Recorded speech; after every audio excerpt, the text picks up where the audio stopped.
So none of you have tried to kill me yet, so as far as I'm concerned, this is a better Vegas trip than my last one. So I wish I had that DEC2 gene, because I'm so sleep deprived, I'm not sure if I'm actually tired or someone slipped me acid. And then I remember we're in Vegas, so either it could be true. I'm just going to take this off in the world's most terrible Magic Mike ripoff ever. If you really want to see it, it's down the strip, so sorry, that's it. Now, won't be getting any tips on that one. So I'm going to talk to you today about something that a lot of you here already know really, really well, but I want to dig a little bit deeper on it. So we all say critical thinking is so important, and it is true. But how important, right? We're almost at the 60th anniversary of a very big thing. The Cuban Missile Crisis is what everyone thinks of when they think of the eve of destruction, right? When Khrushchev and Kennedy were engaging in frantic diplomacy above the waves, the real drama was actually happening under the North Atlantic. And there was a submarine called the B-59, which was being pursued by an American aircraft carrier, the USS Randolph. And the submarine had dived too deep to communicate with Moscow. And the Americans, trying to get the submarine to surface, decided it was a good idea to drop depth charges on it, which is like if you're in a tin can and someone hits it with a sledgehammer, right? It was 50 degrees Celsius. I'm doing quick maths. That's 122 Fahrenheit inside the sub. They were running out of oxygen, high in carbon dioxide, and they were down to 1 glass of water a day. Not exactly situations conducive to good decision making. What the Americans didn't know is that there was a single T-5 15 kiloton nuclear missile on that submarine, which the independent Soviet subcaptains could use if the political officer agreed. Now, the political officer and the captain happened to agree that war must have begun. And they were in the process of aiming this warhead at the USS Randolph. So, as you know, the history books don't record that well. They don't record us being blown up on that particular day. What actually happened is there was another gentleman, this very handsome Russian fellow here. He's very handsome, isn't he? Vasily Arkhipov, and he was the flotilla commander. And by sheer happenstance, he had an equal vote in whether they launched their warhead or not. And he reasoned, no, if we launch this warhead, we definitely start a war. We don't know if there's a war yet. I refuse to authorize it. It ended in a fist fight, but he won because he had just survived the famous K-19 Widowmaker disaster the year before, you know, when the sub melted down and they had to repair the reactor themselves. So he was fairly well respected. And look at those shoulders. I mean, I wouldn't take a fist fight against him. And I love the way a guy called Vasily Arkhipov saved the world, said Thomas Blanton. And this was described by Arthur Schlesinger Jr. as not only the most dangerous moment of the Cold War, but the most dangerous moment in human history. So that is a success of critical thinking that we're all here today in Vegas. Let's think about, I mean, I'm not sure if Richard's here, but I want to ask the world's foremost evolutionary biologist to identify this bird. Some other people could identify it too. It doesn't have to. That is the common Eurasian sparrow. I just wanted to ask someone overqualified to identify common fauna, because that's my thing, right? This is not an Asian sparrow. That is a communist leader, just not to get confused. In 1950s China, the communists had just won and wanted to modernize the country, or basically they wanted to ape the Soviet Union and bring an agricultural society into a modern one. And they decided they were going to get rid of all the pests. They were going to kill all the rats, right? Get rid of them because they vector disease. Mosquitoes, yep, makes sense. They were going to get rid of flies as well. And to that weird rogues gallery, they added the sparrow. Why? Well, they saw the sparrow as the bourgeois bird, right? Bourgeoisie, I think you say over here, because it was eating the farmer's grain without doing any work for it. So it became a hated animal of capitalism. So they really went to town on killing them. They would bang pots and pans so they couldn't land. They would break their nests up. They mustered a force in Beijing, which was Peking at the time, 3 million strong just to go and do this. And within a year, they were super successful. They'd killed 1 billion birds. They'd made them extinct in China. But the ornithologists of the time kind of objected to this. Mao had them thrown in prison for objecting. How dare they? Because they pointed out something. The main thing that the sparrows ate, does anyone know what their main dietary treat is? Insects, particularly locusts. Without any sparrows, locust populations in China in 1958 exploded. In fact, they had to do a massive volte-face and import sparrows from the Soviet Union, but it was too late. By the end of a year, that was one of the disasters that led to the Great Chinese Famine that killed between 15 and 45 million people. And that's a good example of when critical thought becomes afterthought. Now, I do a lot on health disinformation these days, and just when we talk about what do people believe these days, I'm not going through all of these, but this is from a paper I did about 2 years ago. About 30% of Americans believe that COVID-19 was made in a lab, right? And that is roughly a third. That's about 100 million people in the country, right? Some of these other figures, 20% believe that cell phones are causing cancer. 37% of people believe the FDA is covering up a cure to cancer. We will come back to that one later on, okay? So we live in an era that we can't just say this is tinfoil hats. When I used to start researching conspiracy theories, I had a BBC journalist say, oh, very exciting, you're talking about people who live in their mother's basement. And I'm like, no, I'm talking about your cousins, your aunts, your uncles, your brothers, and your sisters. And I hate to say I was right, but the pandemic was very good at disabusing a lot of people of notions that conspiracy theorists are some evil other. No, they've always been around. It was just more easy to be open about it. By the way, I saw this in the New York Times today. Disinformation affects politics as well. There's the Orange Goblin saying something terrible, no doubt. Does he have any other mode? I know none of you voted for him. It's fine. Like, you know, you have IQs well over 100. But this is a big problem, and it has been a huge one for quite some time. But I want to talk about how we go wrong, and then maybe we can talk about how we make it better, I hope, right? So I want to go back to an interesting time. It was 897, good vintage, great year. But at the time, the medieval papacy made Game of Thrones look like My Little Pony, right? They were all into murdering each other, having a great time, and there was so much power. These days, they mainly, you know, cover up child abuse and exploit money, but back at the time, they were properly killing stuff. And there was a very famous trial that happened in the year 897, and it was a current pope, Pope Stephen the 6th or 7th, depending how you count your anti-popes. It was one of those times, a lot of anti-popes. He was putting his predecessor, I'll say this in English, Pope Formosus on trial for nepotism and perjury and simony and fornication, all the fun stuff, basically. And he was thundering these accusations at him, and in a stony-faced silence, Formosus said nothing, just stared back at him. And he turned around to the jury and said, an innocent man would defend himself. The former pope has said nothing, therefore you must find him guilty. And the jury agreed, and they found him guilty. In Formosus's defense, he had been dead for 8 months before the trial began. And to be fair, what I love about this is Formosus in Latin. Does anyone know what Formosus means in Latin? Handsome. I have a feeling that at this point in time, he wasn't the best looker, or it wasn't the best moment of his life. They found him guilty. They cut off 3 fingers on his right hand and threw him in the Tiber so he couldn't perform any miracles. He was rescued by some monks, worshipped as a relic, and by the end of that summer, Stephen had been strangled by some of his closest friends. Like I said, Game of Thrones, you got nothing on this, right? But this is a good example. That veneer of logic was obviously transparent and self-serving, but it seemed to make sense. Now, it was a logical fallacy. Does anyone know which logical fallacy it was? You all do. This is the wrong. I can fool students with this, but not this audience. But you could see the gap in logic. A lot of people miss it, and I'm going to give you another example of people missing it. We talked about this, actually, I think Richard this morning talked a bit about this. The moon landing, 1969, right? We had something in the order of we don't just have copious evidence that actually occurred, we also had someone in the region of 400,000 contractors and NASA staff involved in making this crazy idea happen, and happen it did. There's Buzz again. We all know this is Buzz because we were at the talk this morning.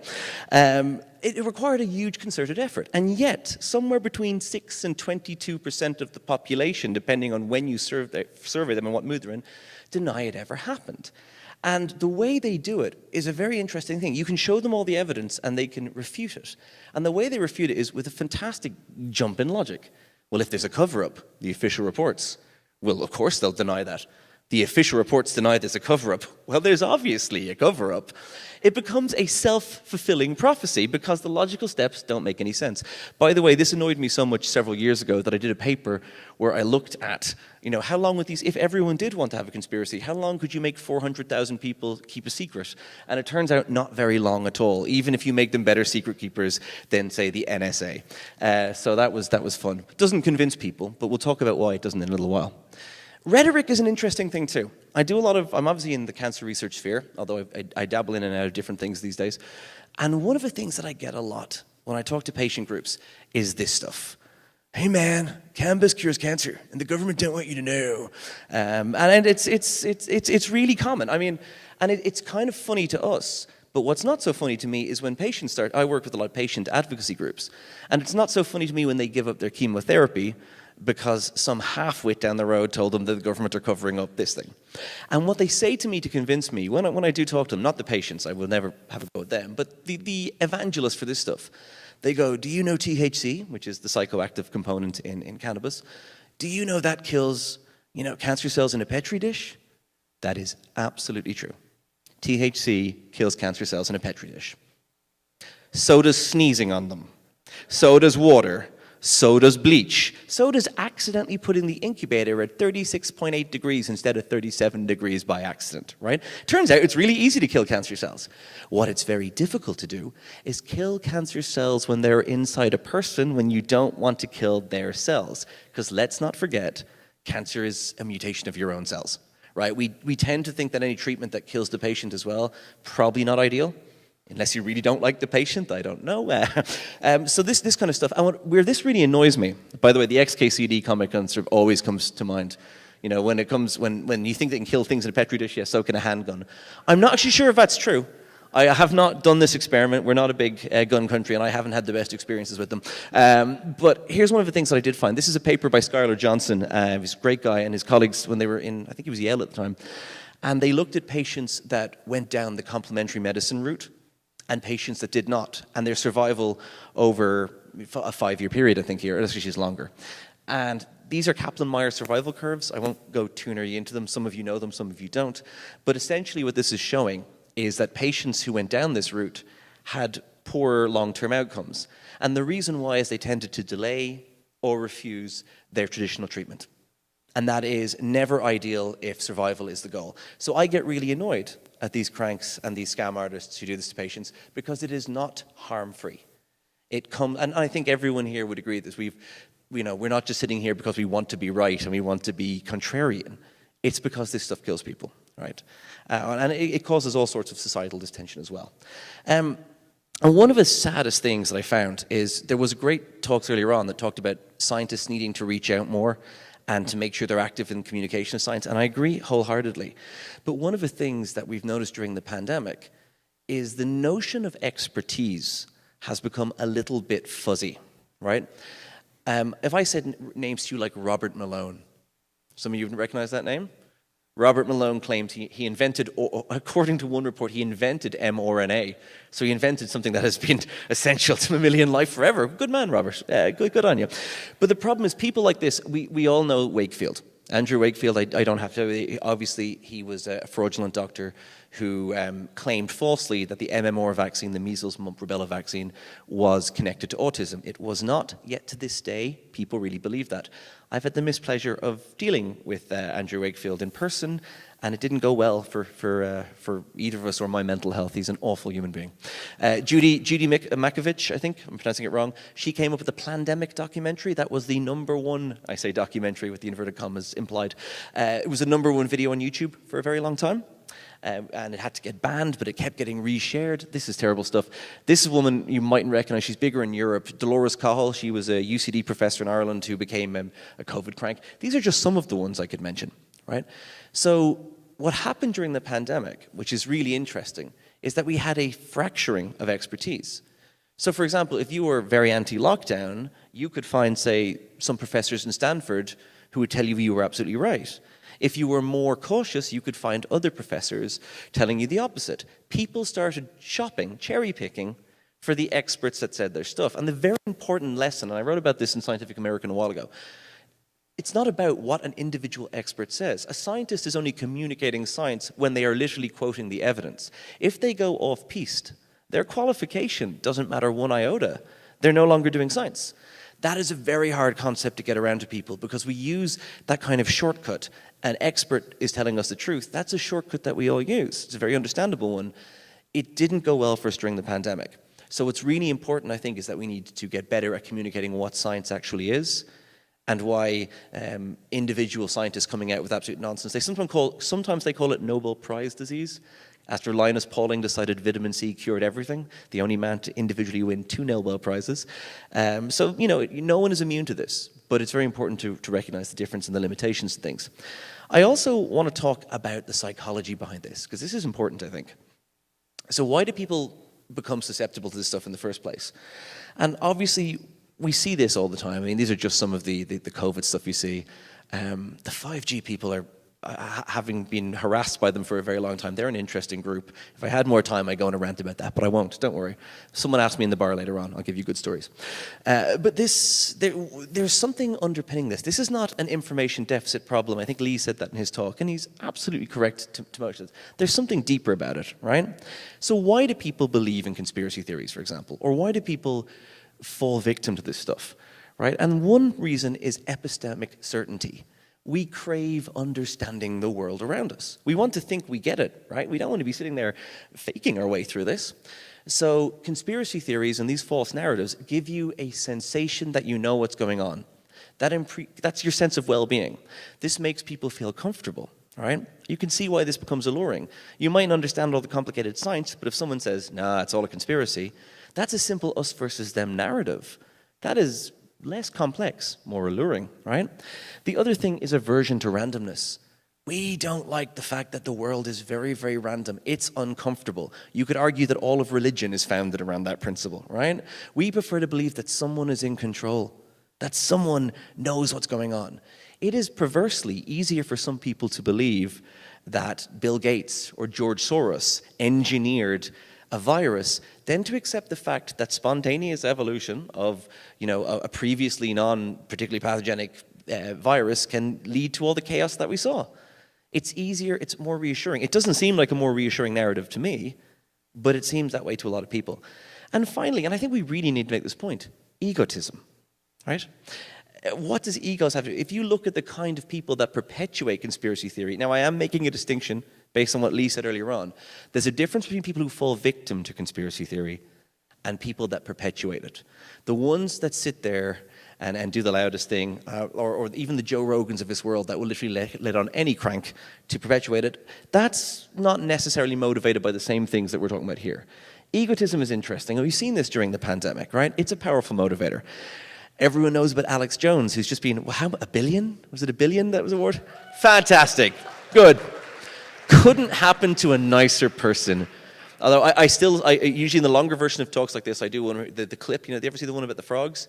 They're turning the freaking frogs gay! It's wonderful to watch. I'll put it up on Twitter at some stage. And he starts slamming the desk. It's so performed, it's so contrived. And you wonder why 5 million people were listening to his show. I don't get it.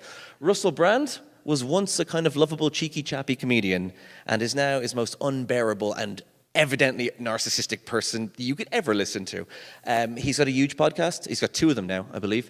And obviously Naomi Wolf, who went from being a relatively respected author to something very interesting. I actually found a tweet just from her. I'm just going to use it because if Neil was here, I'm not sure if he is, it will annoy him so much. I wanted to share it with you. So let me read this.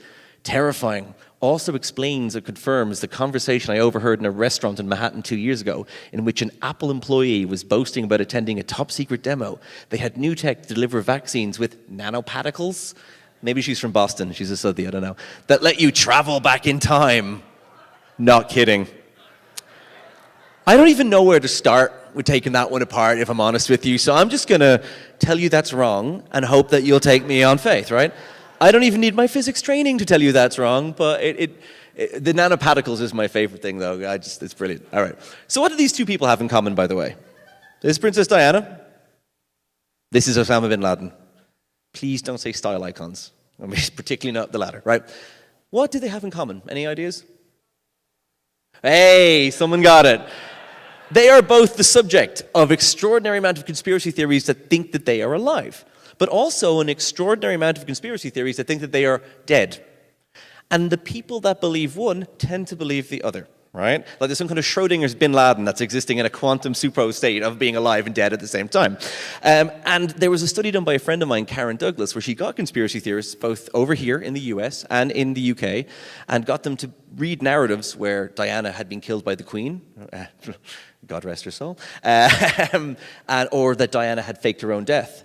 And conspiracy theorists could believe both at the same time, right? And the great title, Dead and Alive, Believing Contradictory Conspiracy Theories. It's a great read. It's open access, I think. And one of the things I love about it is it showed that really the motivation wasn't understanding. The conspiracy theorists didn't want to understand the world. They wanted to feel like they knew something more than you.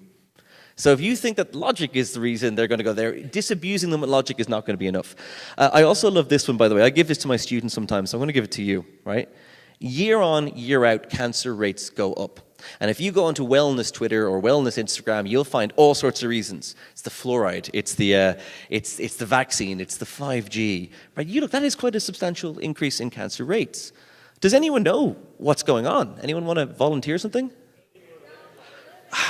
Yeah, you are an audience that takes the fun out of this, you know that? 100%. You haven't met anyone who died of cholera lately. Probably. Although I was about to say you would have met anyone who died of measles lately, but unfortunately, well, things go up and down, right? Infectious diseases, before the pandemic, when I originally wrote a slide like this, infectious diseases weren't as big a killer because we kind of got them under control. And then COVID came and destroyed my talk. Thank you very much. But it is a point that we are living longer, and perversely, our increased cancer rates are a symptom of improved societal health, right? This is one of my favorite quotes by an Irish countryman. Newspapers are unable seemingly to discriminate between a bicycle accident and the collapse of civilization, right? And why would they? But one of the things I love is sometimes when you're getting very riled up about something, you've got to ask why and where and what's the source. We all know the stories that COVID was engineered. That became a very quick conspiracy theory. I think the first time I recorded it when I was writing about it was literally the first day the New York Times had covered it, and by the end of it, there was a conspiracy theory about it, right?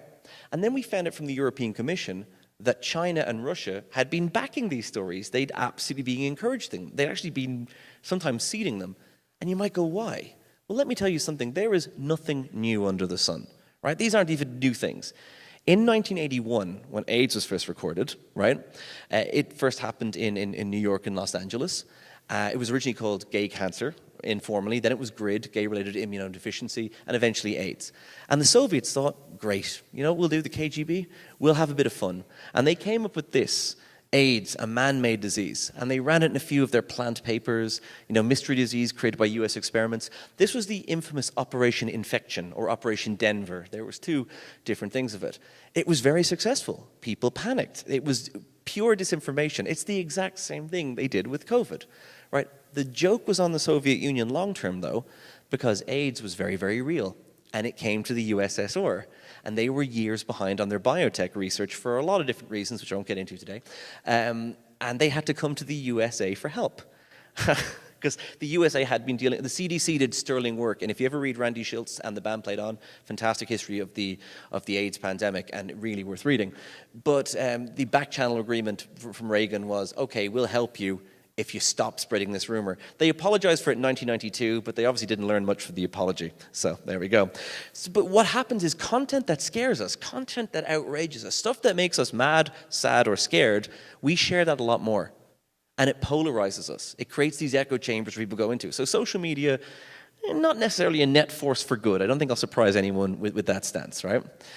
But we need to talk about what we can do to dim that down a little bit. So here's some of our favorite people. Everyone knows Joe Mercola, big fan of him. You know, the cancer epidemic is a dream for Big Pharma, and their campaign to silence cancer cures are being fierce. We've heard that one before, Joe. Maverick cancer treatments are suppressed by the mainstream. And I wrote a piece a few years ago. It was The Guardian or something. It probably was The Guardian, I can't remember what it was.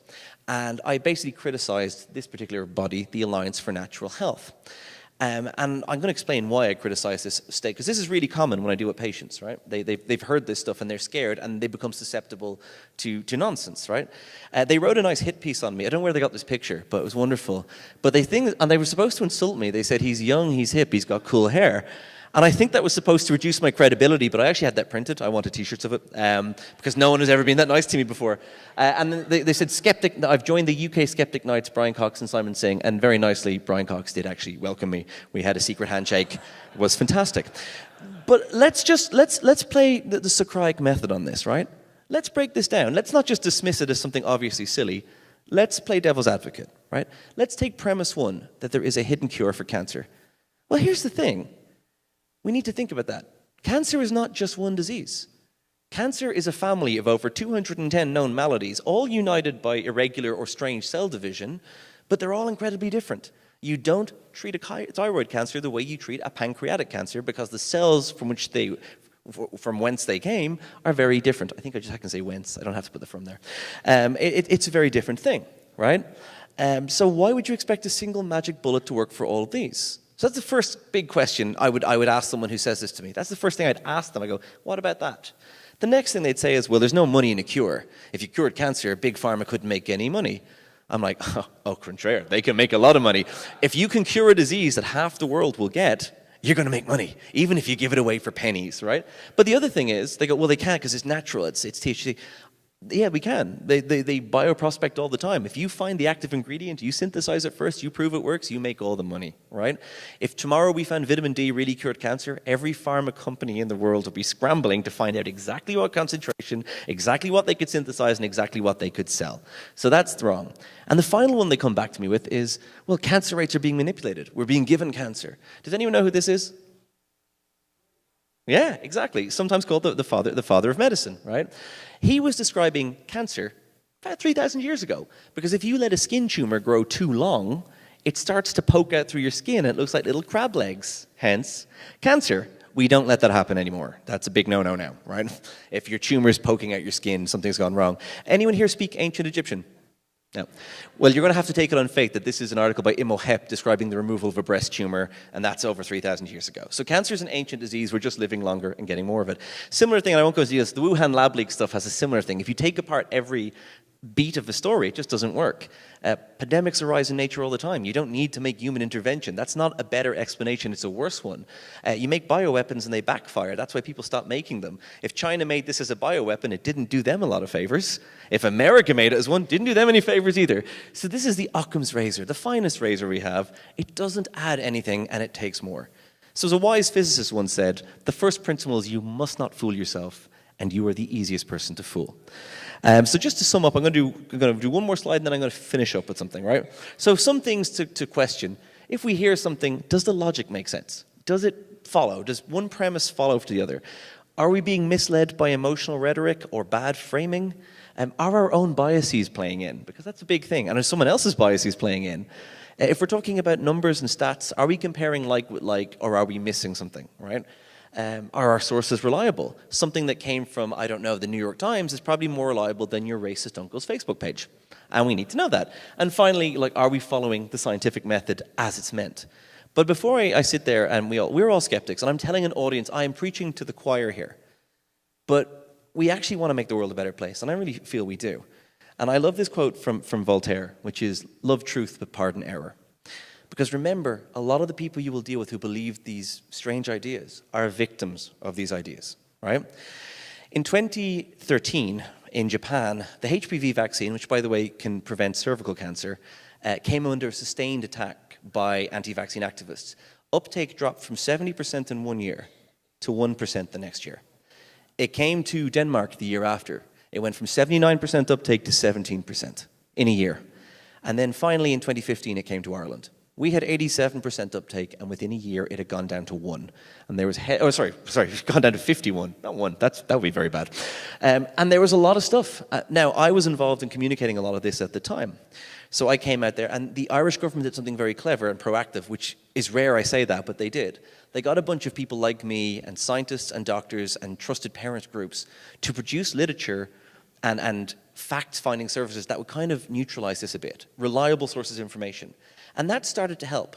That brought the number back up the next year to about 60% uptake. And then we stalled. We hit a hard ceiling. We could not get back to where we were, and the anti-vaccine activists were growing strength. All of these so-called side effects, by the way, were myths, and they just didn't happen. But we had a secret ace that no one else in the world had at the time. We had this woman. Laura Brennan was diagnosed with terminal cervical cancer when she was 25. And she had been too young to get the vaccine.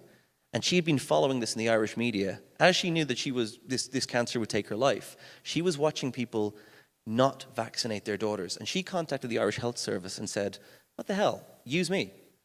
Now, it happened that she was charming and media savvy and beautiful. And she said this, I'm going to read this quote. And she said this to parents. At 24, I was diagnosed with cervical cancer stage 2B.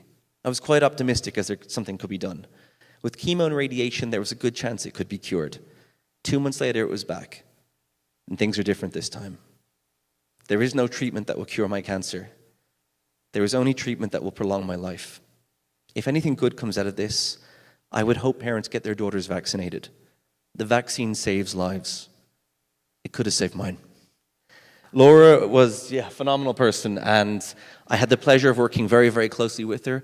Under her steerage, she disabused the notion that people were afraid of what might happen. They weren't vaccinating their kids because they were scared. She was showing them what they really should be scared of. You don't get through to people's heads unless you get through their hearts. You got to get past that first.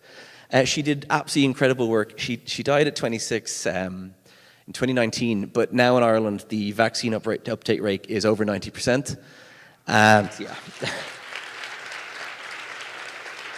and she's told me she'll haunt me if I don't always mention that as well. But the WHO now use her story as a case study. So just to finish up, some thoughts on changing minds.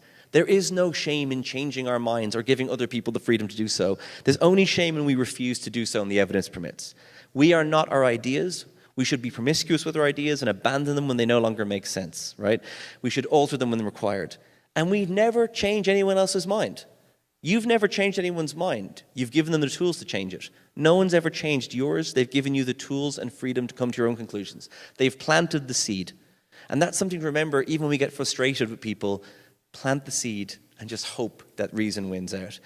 I'm going to stop here. If you want to read more about me, this book is out there, and Richard said very nice things about it, and he can't take them back now. So I'm going to stop there, but thank you so much for listening.